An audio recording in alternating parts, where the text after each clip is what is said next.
Hi guys, my name is Tori. I'm Abby.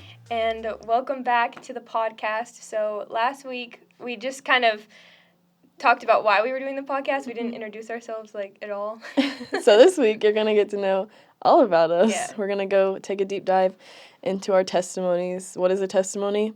Well, we have the definition. I wrote down the definition. Yeah, give us the definition. We can start with that. Okay. Definition, Google definition. This isn't godly definition. This is just Google. This is just Google. So Google definition is evidence or proof provided by the existence or appearance of something. So our testimonies, personally, is our experience before Christ, during Christ, and how we're going to live with Christ. Yeah, that's true. That's good. Today we're going to kind of explain that.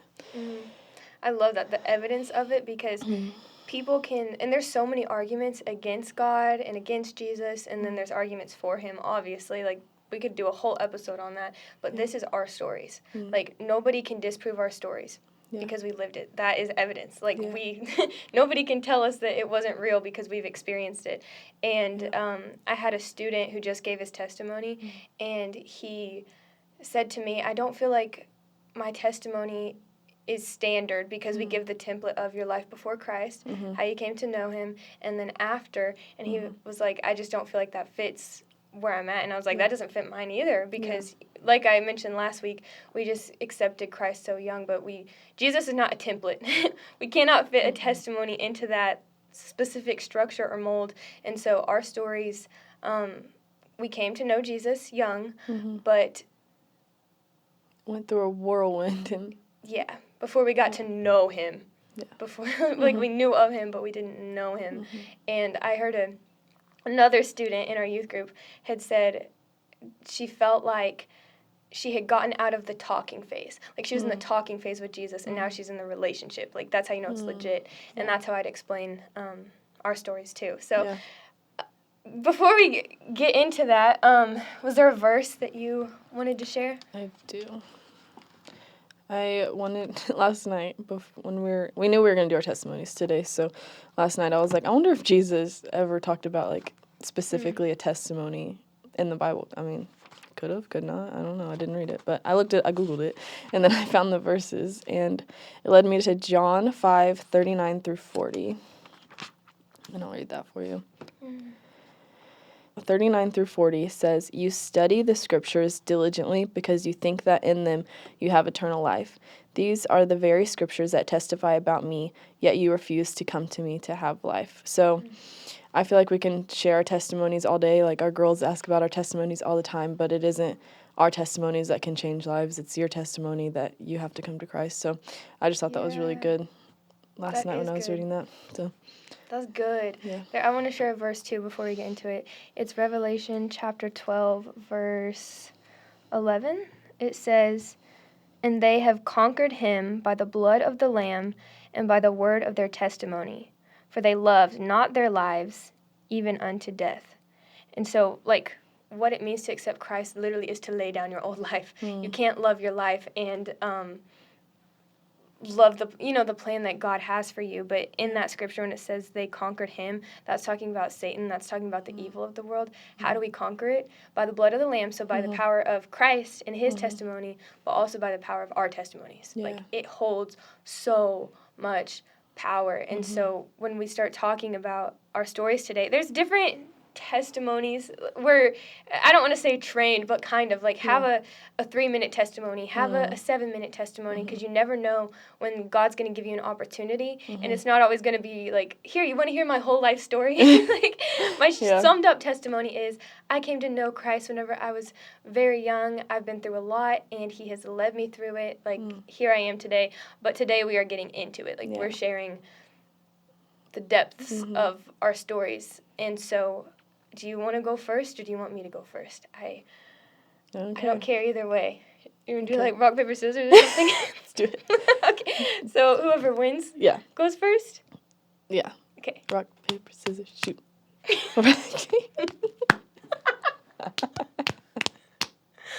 You win. I go first. Okay. My testimony, I prayed. I live like 1 minute away from the place that we're recording right now. So it wasn't a very long prayer, but on the way over I was praying and I was like, God, don't let this just be on autopilot, because I got asked the first time to share my testimony when I was in the middle of like one of my biggest trials. So like I've been sharing it for a while, and sometimes I can just be on repeat almost. Like someone says, "Hey, share your testimony." Okay, here it is. And so I was like, God, don't let me go in there today and write it out like it's a script. Like just share it how in what points I need to, and whoever needs to hear it. So with that being said, I'm the opposite. I have a script. no, that's okay. This is your first time publicly sharing your story. You know, the first time I got asked to share my testimony, I was so in my head, like, this should be easy. It's just me talking about my life and what has happened and how God's got me through it. But I knew in a few months in advance I was going to be speaking, and I practiced for hours. Like, I had it written out, and then I'd put it to the side, and I wouldn't look at it, and then I'd just try to speak it. And every time it's a little different because it shouldn't be completely scripted, but I was terrified because I'm scared of speaking. But, okay, sorry, that's just to preface. Like, there's nothing wrong with having it written out. I just was like, God, I know that in my mind, I like to script things a little too much sometimes. So, my story, my life before Christ, I genuinely don't remember because my family is very religious. Like, my grandpa was a preacher, my uncle was a preacher, and my mom and my grandma and my aunt, they were in a gospel singing group, so we went to different churches all the time. Like, it was like the Christian family, and that was how I was raised. And I remember the night that I gave my life to Christ, I do remember that. I was in my living room with my grandpa, and I had told him and my mom, like, I want to give my life to Jesus. And they're like, okay, do you know what that, word. But they were like, do you know what that means? And I did, because it was simple. And I think that there's beauty in that. Sometimes we undermine testimonies of people who came to know Christ really early or really young, but we're all called to have a childlike faith. And so it was that easy. It was just like, I believe he is who he said he was. I believe he died on the cross. He rose from the dead for my sins. Duh. I want to go to heaven. I want to be with him. It was just easy, and it was so simple. And I think we stray away from the simplicity of that, and we make everything so complex. The older we get, like, I'm not good enough, I need to know more. It's like, no, that's the truth of the gospel. That's all you have to do, is acknowledge that he is who he is. So I did that when I was like 7 years old, and my life on the outside, like I said, super Christian family, so everyone had probably assumptions of who I was, but what they didn't know is that I had lost my innocence. Like, I was robbed of my innocence when I was very, very young, by a girl, and so I struggled with my sexuality, like, deeply, and I knew a lot. I knew way too much for the age that I was, and I knew that the things that I knew weren't right. Like, I knew that I shouldn't know them, so obviously I didn't tell anybody. I thought that my family would judge me because they were, like, super Christian and so much better than me in my eyes. But also, I knew, like, I saw them up on platforms and stuff, but they're my family, so I knew they weren't perfect, but I still felt like I was, like, beyond imperfect. So I struggled with that for years. My parents were divorced. I don't ever remember my mom and my dad being together. They both remarried, and then they got divorced again. So I never grew up in, like, a Christ-centered home, but not, like, traditional, not the way that people see. And so I have always been very observant, and I saw Christians not be kind to my mom because of her past. And so it made me not want to be a Christian for a bit, because my mom is my superhero. You know that. Like, she is, like, my best friend, and she was just my everything. And Mom was sick. She has battled with this illness that they don't really know what to do or how to fix it her whole entire life, and still is. But that was my biggest fear, was losing her. Like, growing up, I don't want to lose my mom. That is my biggest fear. I can't lose her, because, like, she was my everything. So when people were against her, I was against them, and it happened to usually be Christian, so I didn't want anything to do with that. But she got remarried again, and sorry, I didn't mean to say, like, again, but I love him. I love Josh, my stepdad. But they got married when I was going into the 5th grade, and so I switched schools, which seriously changed my life because all the things that I was tied to and all my secrets, I left. Like, I escaped. I got away, and so nobody knew it. I got a clean slate. Like, it was complete redo, and so nobody knew anything about me. I kind of got to decide who do I want to be, and I got labeled as, like, the good girl, like, immediately, and I wasn't even, like, I don't know how I got that title, but I felt like I'm going to hold on to that. I'm going to claim that because that's who people see me as, even though inside I felt so far from that because I didn't confront my past and my secrets. I just ran away from it. And I got into a relationship in middle school and junior high that went through my, like, end of my sophomore year of high school off and on, and nobody ever knew if we were together or not. And that was the first person I ever told anything about my childhood, and it was the smallest bit. Like, he doesn't know anything. Nobody really knows anything except for the people that were involved when I was younger. But because of that, I felt like no one would love me if they knew me, and I felt like he knew me and he saw me, so no one else would ever accept me in that same way. And so I put so much into him and that relationship, but also I didn't. Like, I'm not going to push all the blame on him because I did not need a boyfriend. I needed a therapist. Like, I was going through it. Mentally, I was so drained and I was so depressed. That was the lowest I had ever been, which is crazy because you're going to hear more of my story in a bit.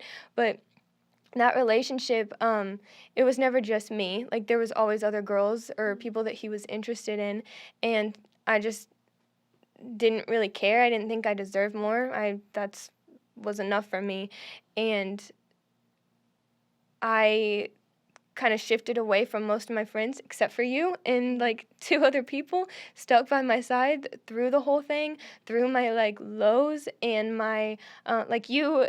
I'm gonna get emotional, but around the time that I got with him was kind of around the time that I met you. And when I look back at my relationship with him, I should have known it was so broken because I couldn't be myself. Like, I was not myself around him. I was scared to, like, be goofy. I wasn't so, like, laughing anymore. Like, I don't even know who I was. But you were, like, you brought out me.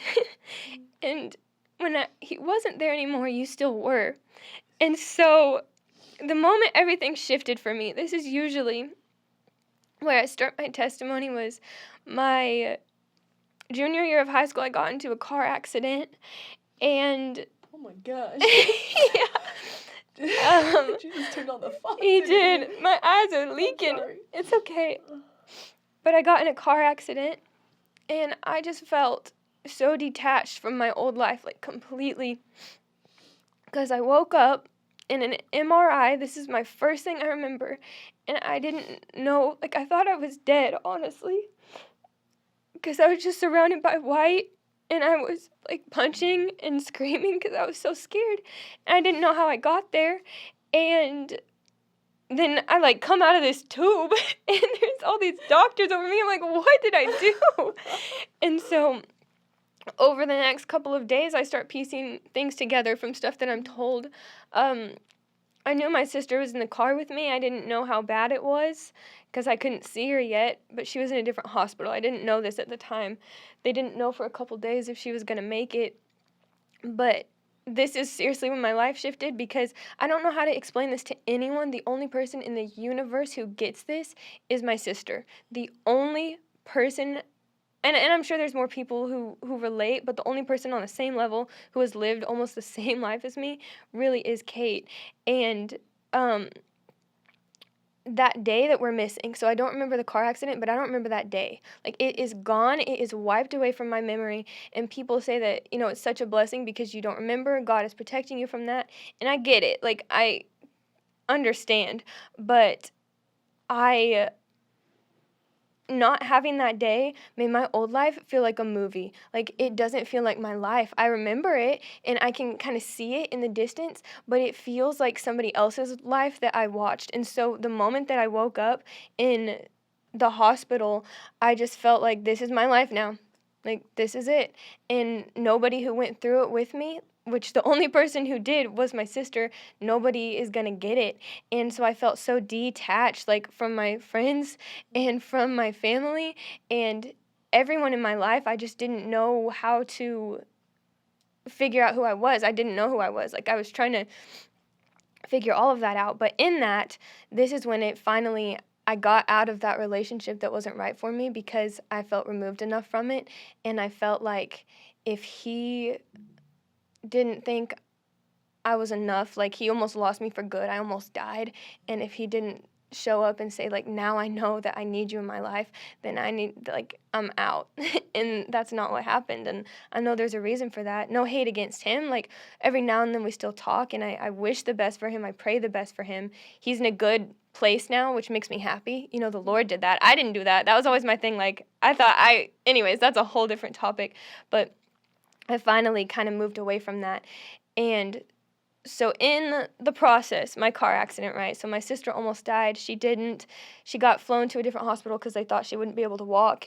She did. So it was like, there are miracles, and like God was working, and I should have seen that, but I didn't because I was so in my head of everything that was going wrong. And during this time, my mom, she was back and forth, like, between me and my sister because she couldn't be with both of us at the same time. So when she was gone, my stepdad was with me or my grandpa was with me. So I told you he's the one, who led me to Jesus, but he is the one who stepped up, like, throughout my whole life because I don't really have a relationship with my dad. I mean, he's, once again, good guy.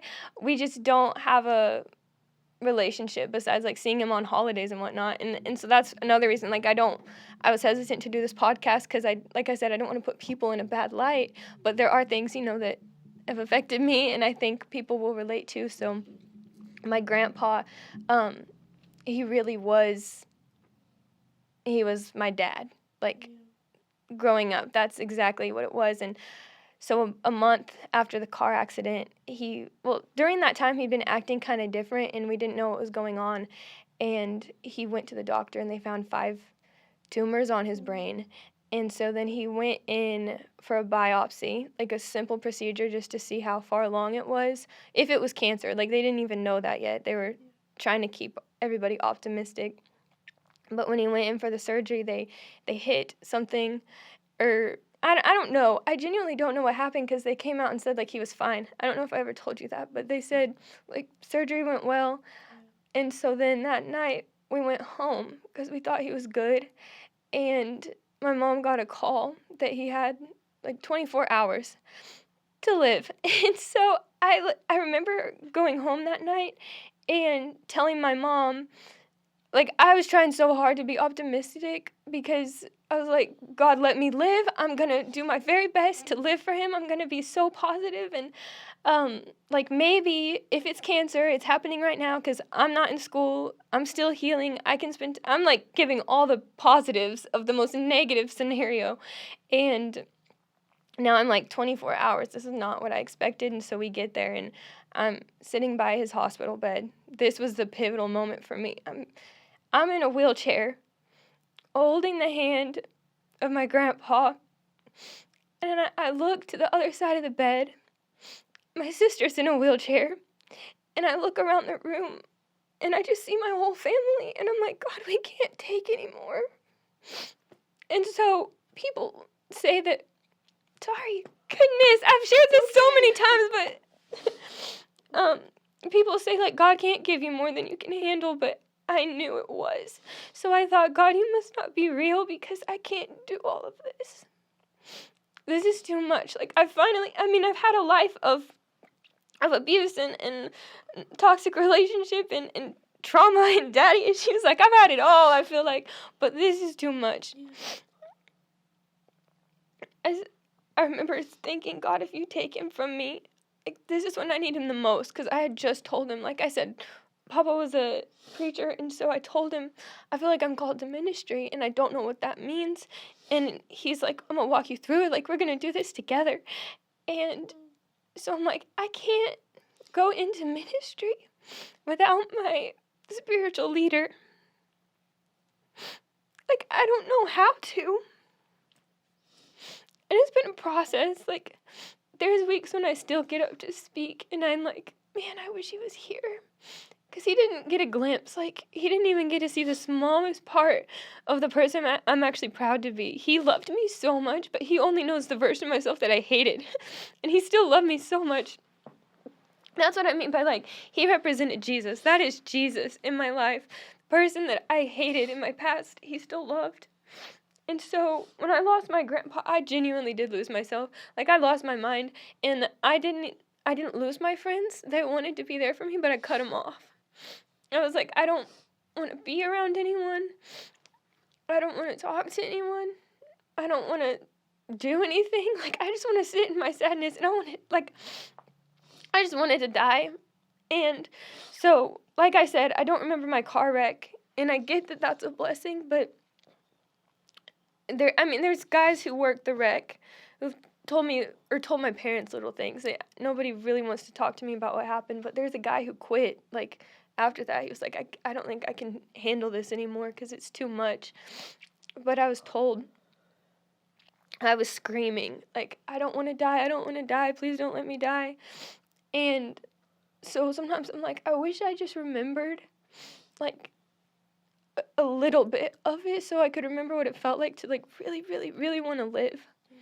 Because I've battled with depression so much of my life, and you put survivor's guilt on top of that, whew, yeah.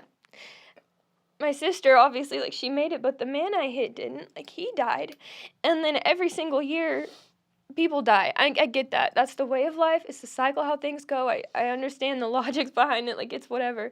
But I can't help but feeling guilty every single time someone dies that it wasn't me. Because people are like, I'm praying those prayers, and they're not getting those prayers. So I'm like, when people tell me I was praying for you, almost as if, like, they get a gold star. And I know that's not their intent, but to me it feels like I should say, thank you. Like, I'm so glad that you prayed because your prayer saved my life.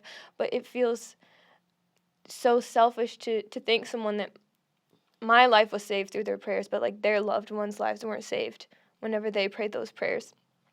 And my loved one's life wasn't saved. Like, when I was at the hospital with my grandpa, I remember almost bargaining with God, like, hey, Jesus, if you let him live, like, I'm going to live for you like I never have before.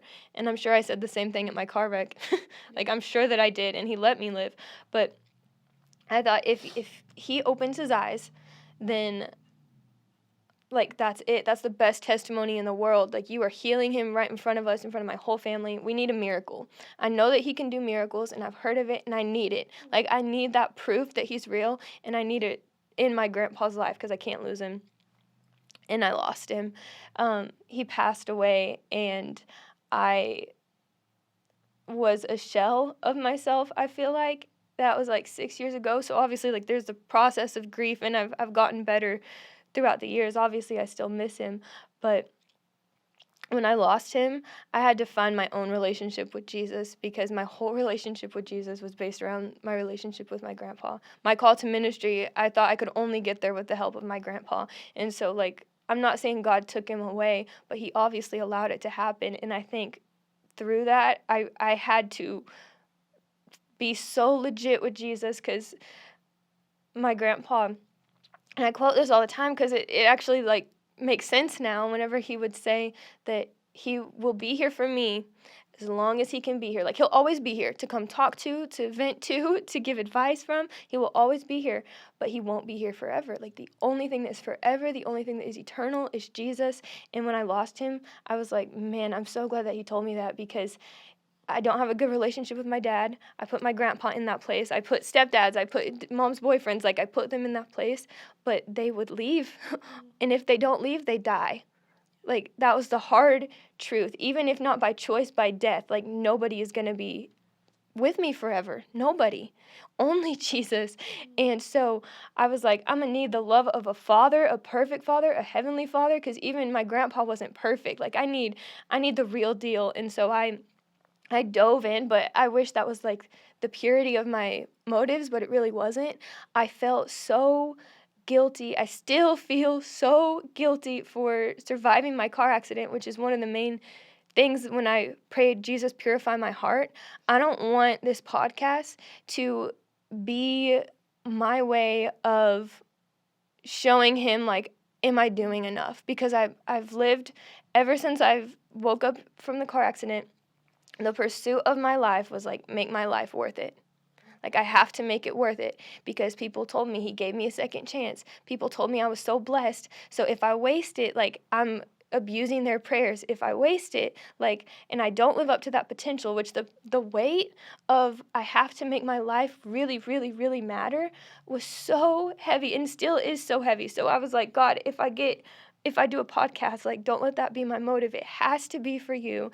It has to be to help other people because I don't need proof that I'm supposed to be here. I seek it. I want that validation and that confirmation that I'm supposed to be alive, but the fact I'm breathing should be enough. Like, I'm still here. So,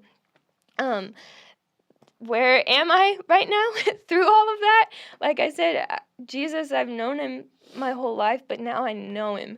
And it took losing my grandpa to really, like, want to actually know him, not just know him in the way that my grandpa told me of him.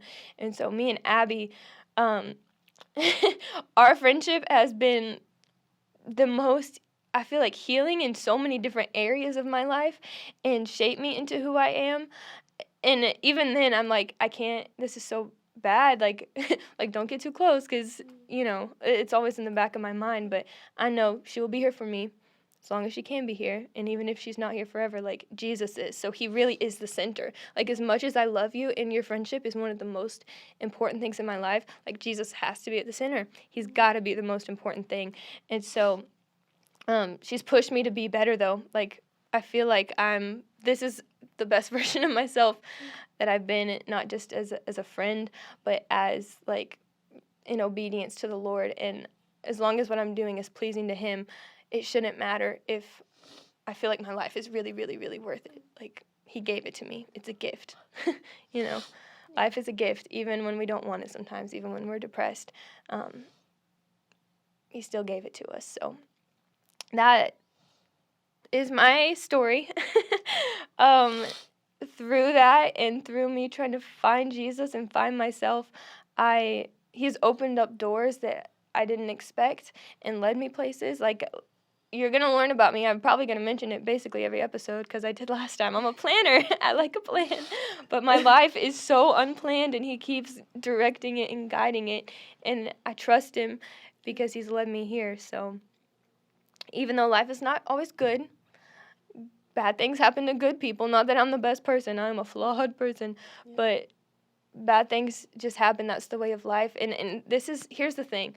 Out of everything I just listed, you cannot tell me that I follow Jesus so that I have an easy life. Like, that is not the case. And so sometimes I'm like, Jesus, I love you so much, and you have to know that I love you, because why else would I follow him if it's not because I love him? It's not because he's made my life so amazing. And there, like, at a time I thought he's just looking down on me, and this is, sorry for the profanity, I was like, he's just, like, holding up a middle finger at me. Like, that's how I felt. Like, he's just watching all this happen, and he's not intervening. But it brought me to the place where I'm like, no, I love him because of who he is, not because of what he's going to do for me. And so that's where I'm at now, behind this camera, recording with my best friend. That's awesome. Thanks. I need a minute. Collect the emotions. Oh, also, am I hiving right now? Am I It's not? down. We're like. Yeah. I'm going to just address you were a that. redneck in there. I'm a redneck. Yeah, I should probably address that. Because if I feel, I'm, like, allergic to emotion. You're like, one of your things is, like, I hate feelings. Like, feel your feelings, but, like, don't let them consume you. And so you're right. You do, like, whenever I fight the feelings. Yeah. Yep. And it's okay. Like, I just think that's your body's natural response to That's true. Yeah, so if you are not listening and you're watching on video, probably every week, my neck will just start getting red. She's gonna get red. I'm gonna get red. Like, my neck gets red. It'll get to my face. Sometimes it'll get to my hand. Like, that's just how my body reacts. If I feel a heavy emotion, like if I'm sad or angry or nervous or basically anything. So it's embarrassing. I can't hide it. Maybe that's the Lord humbling me. You're humbled. Because I'm like, Lord, I don't want to be so emotional. And he's like, everybody's going to know it, so then they're going to ask you. Yeah. Yeah. Anyways, nothing wrong with emotion. No. Emotions are to be felt. So with that being said, you're up, Buttercup. I grew up in a Christian household. We went to church every Sunday, every Wednesday. We volunteered throughout the week, so I was literally always at church. I felt like I went to a smaller church, so we were very involved. We, like, pretty much helped run the whole youth. My mom did, and so I was always just there watching her lead, and so we were always there, and we had a stable household.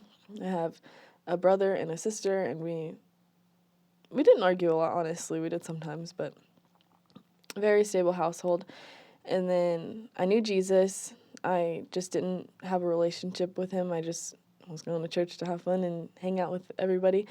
And at 8 years old, I remember my mom took me to this funeral of this. She works at a nursing home, so she's a therapist. And I would go there all the time with her to work when I was little. And so I got close with one of the little old ladies there. And so we went to her funeral together. And I remember asking my mom, where did she go? Like, she's dead. What happened to her?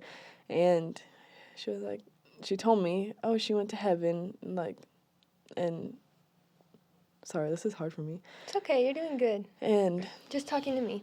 And at that point, I remember being like, oh, when I die, I want to see Jesus. Like, I just remember thinking that, and that's the childlike faith that you talk about. You're just simple. Obedient, simple. Yeah. And so then I got baptized, not really, like, at that point, it was a childlike faith. So, like, you just believe with your whole heart, and you just go all in for it, and then, but I didn't really understand what it meant to have a relationship with Jesus. So at that time, I was just getting baptized to hold my place in heaven, because that's how I thought you would get to heaven. And so that's what happened. And so as time went on, I grew up shy. I didn't really have friends in school. I was always just a shy girl. And I have a really, like, bland face. So, like, I don't think people really wanted to talk to me either. Not a bland face. It's like a, what is it, RBF? That's not good to say. But I would always have my, like, mean mug face. And I just think that people didn't want to talk to me just because that's, like, that's my resting face.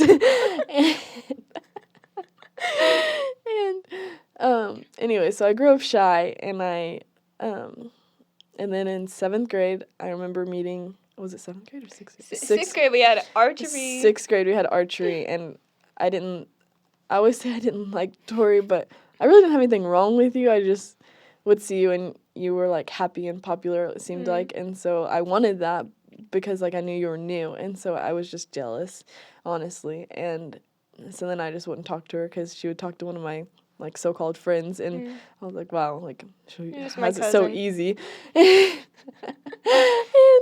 And anyways, 7th grade year, we have been best friends ever since. We got paired up together and have not left each other's side for a while. We'll get into that.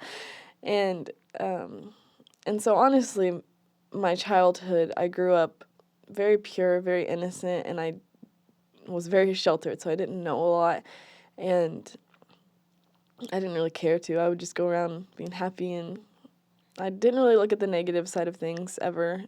I just was always happy to be here, happy to serve and love and just be in existence. And the first, sorry, that's gonna make me cry. It's okay. The first, like, negative thing that happened that I remember was, oh, it's okay.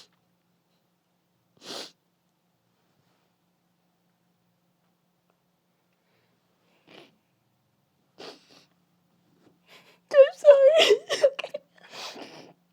I hate this because I know emotions are to be felt. They are comedic relief. I'm sorry. We're No, both it's comedic okay. relief We people. are so bad about that. Like, we joke Too much. too much. But it's okay.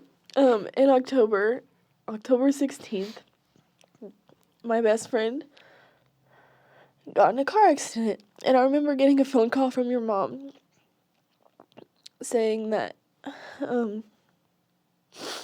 I needed to get to the hospital because she didn't know if you would make it. I'm sorry, dang it. It's so hard. Sorry, Bible. But I remember her saying that she didn't think you would make it. And I remember driving up there. And at that moment, I was still my pure, innocent self. And I was like, God, you wouldn't take my best friend. And we get there, and I had a comfort feeling that I knew that you would be okay and you would make it. And you did. But that didn't mean it was easy. And so, after your accident, I remember going to school and feeling so alone because we did everything together. We had every class together. We had every single class together. For 2. And I wouldn't say that, like, we secluded ourselves to each other, but we really were just best friends living life, and so excited to just be in each other's presence, I felt like. And so going to school, I'm so sorry. Going to school was really hard for me because I felt so alone, and I had never felt that way before. And then, so at that point, I just started to seclude myself to this guy that I was with, and because all my friends just kind of were like, that's kind of weird, she's always by herself, which was fine. I was used to that before I met you. But at that point it hurt, and so I needed to fill that spot with something, and so I filled it with a relationship with a guy, and I relied solely on him, and he wasn't a Christian, and so that took me down a really hard path where I just gave everything to him, and I didn't care anymore because I could lose things so easily at that point, I felt like. And yeah. And then going into our senior year, Tori started coming back to school, but it wasn't the same, and we had hit a hard spot in our friendship where we just really weren't talking to each other anymore, so her coming back to school was hard because you were my comfort in school, and I didn't have that anymore. I don't even know where I'm at.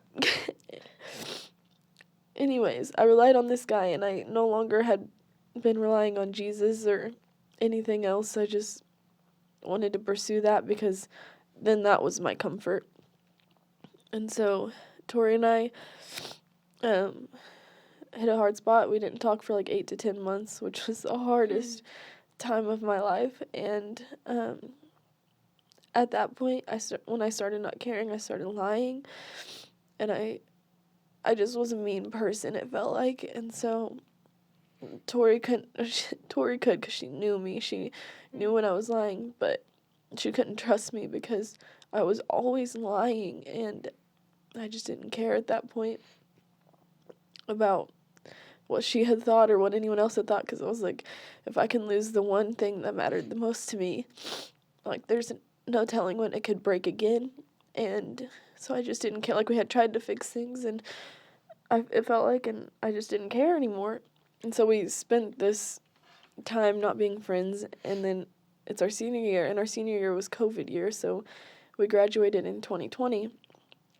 And I remember we just didn't go back to school, and so my mom worked at a nursing home, like I said, and so everybody was in quarantine, like, you remember your experiences, but ours was, we couldn't go anywhere because we didn't want to get these elderly people sick, and so I couldn't bring anything home, so I literally didn't go anywhere, and we didn't go to church on Sundays, which had been my whole entire life. We went to church every Sunday, and I felt like that was my security with Christ, was I get to go to church on Sunday to be a little closer to him.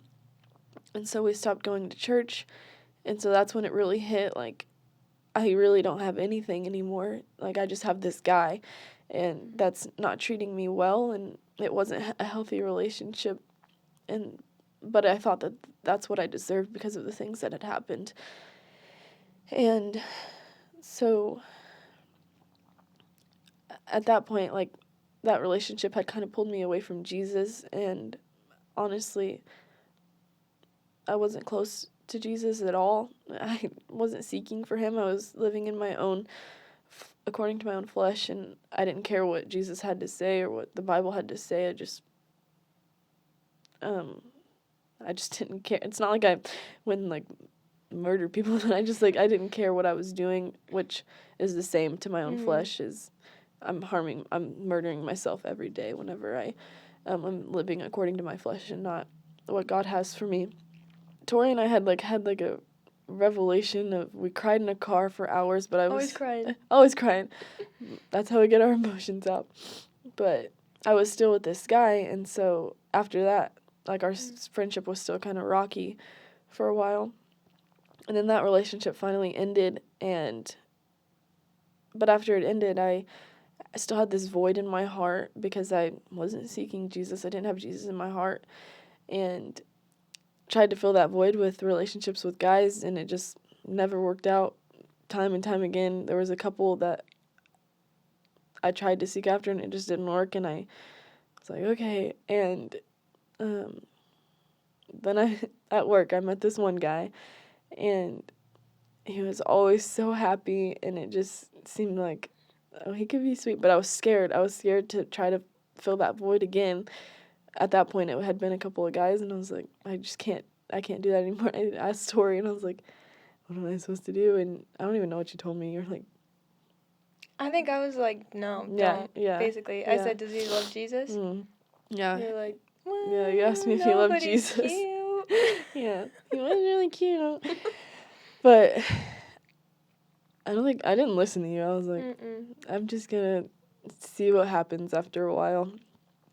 And so I kind of started talking to this guy, and then Tori asked me to come be a small group leader with her at church. And before this point, I wasn't serving or anything on church anymore, and that's where I used to find my joy, was getting to serve and love on people when I was a kid. And so I started serving with her with the best girls ever. These 6th grade, they were actually crazy at that point, but I love them so much. Our 6th grade girls, and I just started finding my joy again, and I was like, wow, like, everything's not great in my life, but I know that God is great, because this is where I find my comfort, is serving him. And so we served with our girls for about a couple months, and then I seriously started talking to this guy, and I was like, will you just come to church with me? Like, I really like you, just come to church. And so he finally did, and I kid you not, like, a month later, he was on his knees asking for Jesus to come into his life, and a whirlwind change. Like, I don't recommend missional dating. It doesn't work. Tried that, but for some reason, by the grace of God, he said, I'm going to watch out for you, because I know your heart, and I know that it's just the grace of God. Yeah, no, and honestly, I don't even think, like, here's the thing, you weren't missional dating. When I said, is Colton a Christian, and you were like, no, like, you weren't dating him to convert him into a Christian or using that as an excuse.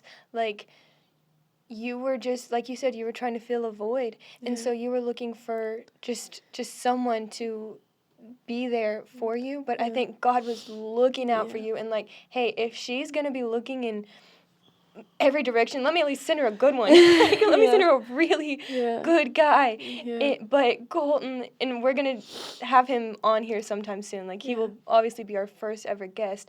But his love for Jesus is the most authentic, like, ridiculous, immediate change I've ever. I've never seen anything like it, and it's, God was really looking out for me, because that doesn't just happen. Yeah, so I just wanted to point that out, because you're like, I don't know, like, it wasn't.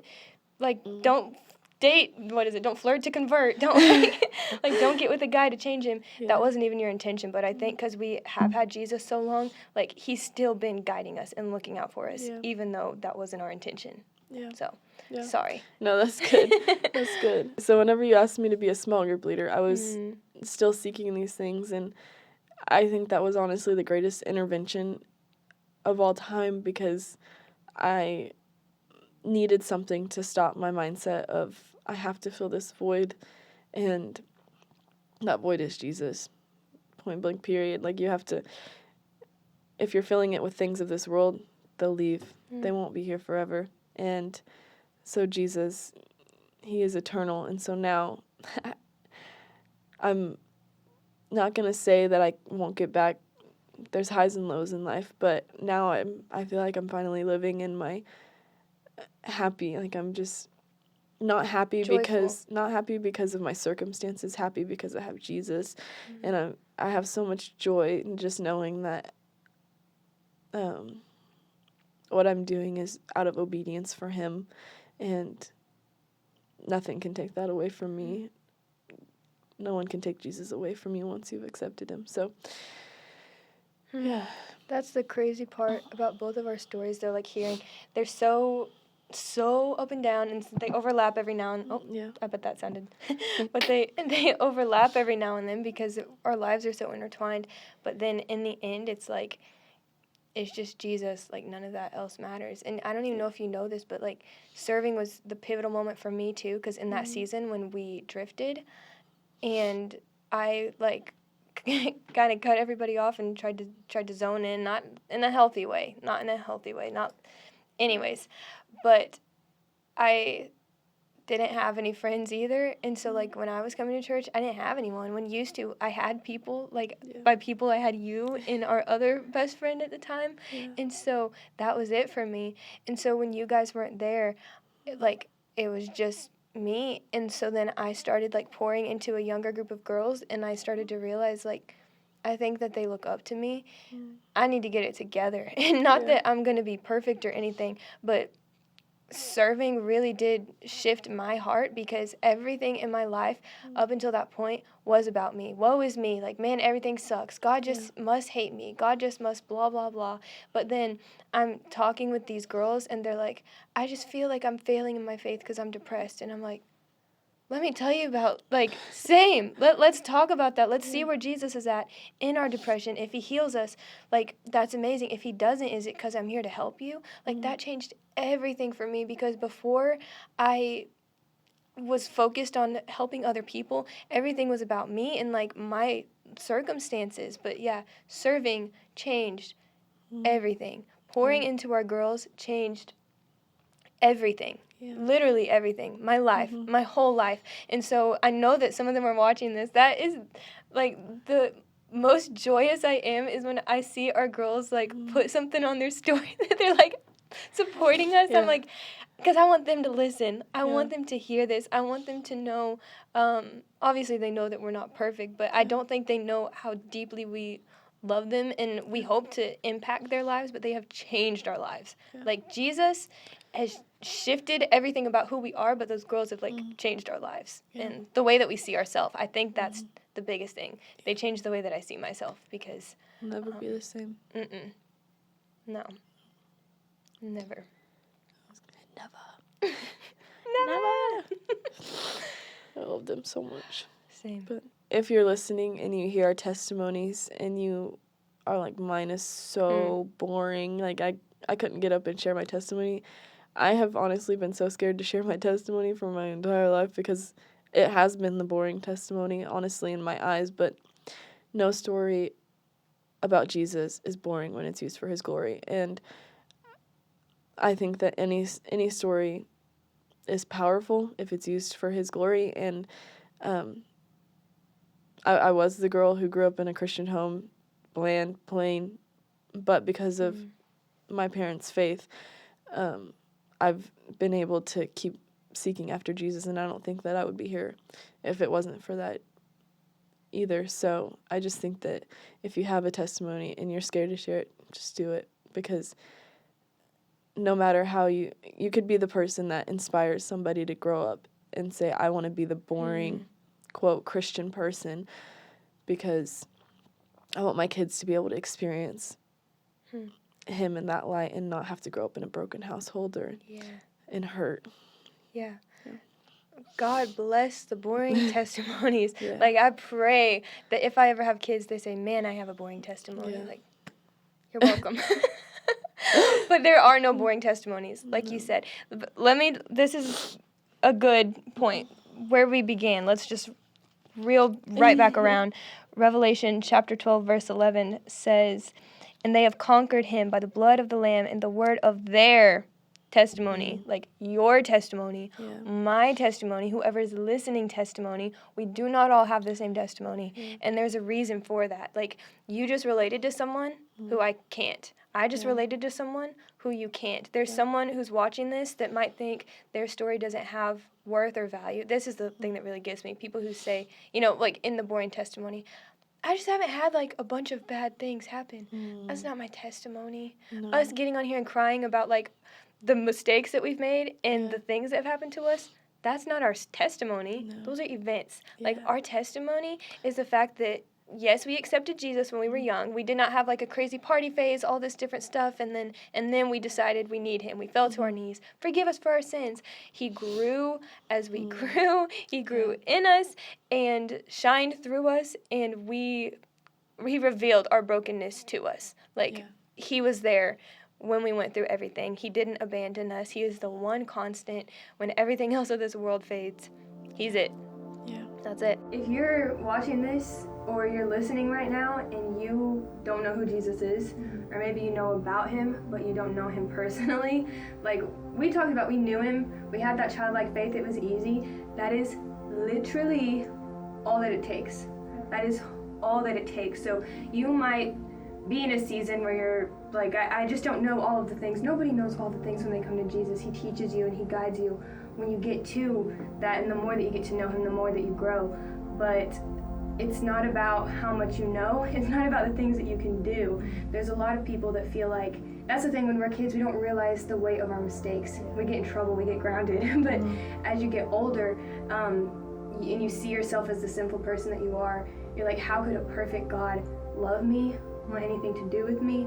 And so if you're listening to this right now and you think that you have messed up too much, you can't make more mistakes than God's grace. You know what I mean? Like, every mistake that we ever made, Jesus covered on the cross. Every single one of them. And so our testimonies, it's a lot of things that have happened to us, just as evidence that you're not guarded and sheltered to an easy life when you follow Christ. I never want to give someone that false intention. I don't ever want someone to want to follow Christ just so that life is made easy, because that is not his promise. He says, when you follow me, like, you will still face troubles of many kind. Like, that's in Scripture. We're going to go through hard times, but we're not going to go through them alone. And the most important thing is the grace of Jesus, the forgiveness of Jesus for our sins. And as we got older, we started to realize the weight of those.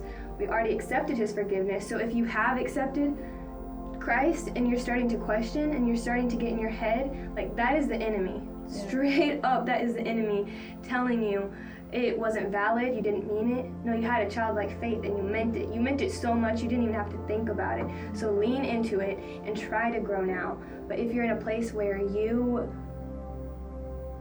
are at the end of yourself and you think that there's more to this life, then we want to give you an opportunity to know Jesus. Not just hear about him, but to know him personally. And it is a journey, and it's not an easy life, but it is a better life. I think I said somewhere in here that, like, my life is not better. No, my life is better. It's not easier, but it's better. It is so much better. I can't imagine everything I've been through without the hope of Jesus. I cannot imagine it. That is a life I'm so grateful I didn't have to live going through that without any hope at all. So if you're listening right now and any of that resonated with you, we want to invite you to know Jesus, and we're going to say a prayer, and all you have to do is pray it back. Like, pray this, mean it, yes, mean it, and pray it to Jesus, and from like the depths of your heart, believe it. Believe that he is who he said he is. He's the Son of God. He died on the cross.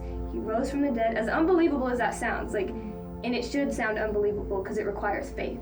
But if you believe that and you want to know him and you want to live a life of forgiveness and freedom, Abby's going to pray a prayer. You pray that same prayer, and it's literally that simple. It's that simple. It sounds like it shouldn't be, but if it was complex and it required our actions, then the work of Jesus on the cross wasn't enough. And it was more than enough. So all it takes is faith, childlike faith. And so if you want to do that, pray this prayer after Abby, and there you go. Okay, go ahead. Dear Heavenly Father, I know that I'm a sinner, and I know that I fall short of your glory every single day, but I know that your grace is greater. I believe in my heart that you came down on this earth, you died on the cross, and you rose again on the third day. Jesus, I invite you into my heart. I want you in there for the rest of my life, and I want to spend eternity with you. And thank you so much for this life. I thank you for the blessings that you give me. I am going to do the best that I can to follow you for the rest of my life, the best that I know how, according to your will, and I will step in obedience in everything that you ask of me. I'm not going to be perfect, but I know that you're perfect, and I'm going to follow you for the rest of my life. Love you so much, and we praise you. Amen. Amen. Wow, that was good. What do you mean? That was so good. Well, if you just prayed that prayer, like, welcome to the fam. welcome to the family. We can see you in heaven one day. That's amazing. Yeah, and also, like, if you prayed that prayer, go tell somebody, for real. That is too good. You don't want to keep that to yourself. Let someone celebrate with you. If you don't have anyone in your life who... Message us, for real. We want to be your champions. We want to encourage you through this walk, because it's a journey. It's not easy. It's a journey. Yeah, that is so true. So that being said, XOXO, Godly Girls.